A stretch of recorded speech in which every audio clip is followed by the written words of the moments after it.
It's important to be open to different viewpoints and to consider the opinions of those who have more experience or expertise than we do. But there's a big difference between listening to advice and letting others dictate what you can and cannot do. When you embrace the mindset of never disclosing what you do, you're not shutting out the world or ignoring the perspectives of others. You're simply choosing to be the ultimate arbiter of your own life, the captain of your own ship.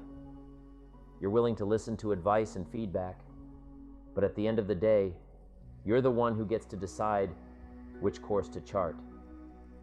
And let me tell you, that kind of self-determination and self-reliance is a quality that is deeply admired and respected by others. People may not always agree with your decisions or your approach, but they respect the fact that you're living life on your own terms and that you're not letting anyone else dictate what you can and cannot do.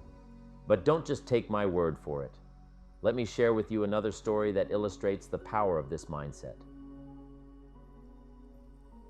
Many years ago, I had the pleasure of meeting a young woman named Sarah.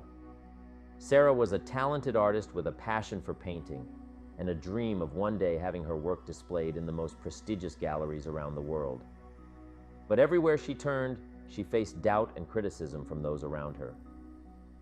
Her parents told her that pursuing a career in art was a waste of time and that she should focus on something more practical and stable.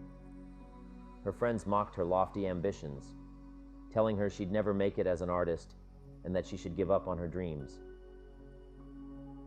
Do you know what Sarah did? She never told them what she did. She ignored their doubts and criticisms and continued to pursue her passion for painting with unwavering determination.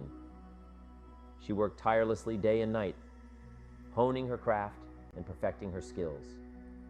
She sought out mentors and teachers who could help her grow and develop as an artist.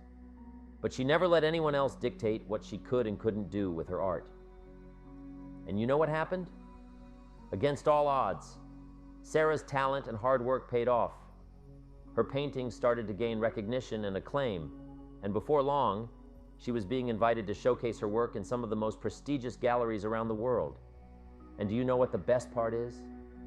Those same people who once doubted and mocked her were now clamoring to be a part of her success. They wanted to bask in her glory and ride the coattails of her achievements. But Sarah didn't let them. She stayed true to herself and her philosophy of never telling people what she did. She didn't seek their validation or approval because she knew that she didn't need it. She was living life on her own terms, and that was all that mattered. But it's not just about achieving success and recognition, my friends.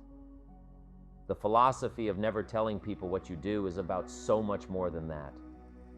It's about living a life of authenticity, a life where you're true to yourself and your values, and where you're not letting anyone else dictate who you are or what you can achieve. Because here's the thing, when we let other people's expectations and limitations dictate our lives, we start to lose sight of who we really are. We start to conform to societal norms and expectations, even if they go against our deepest desires and passions. But when we embrace the mindset of never telling people what we do, we reclaim our sense of self. We're no longer beholden to anyone else's definition of success or happiness. We're free to define those things for ourselves and to live a life that is truly authentic and fulfilling. And let me tell you, there's nothing more liberating or empowering than that.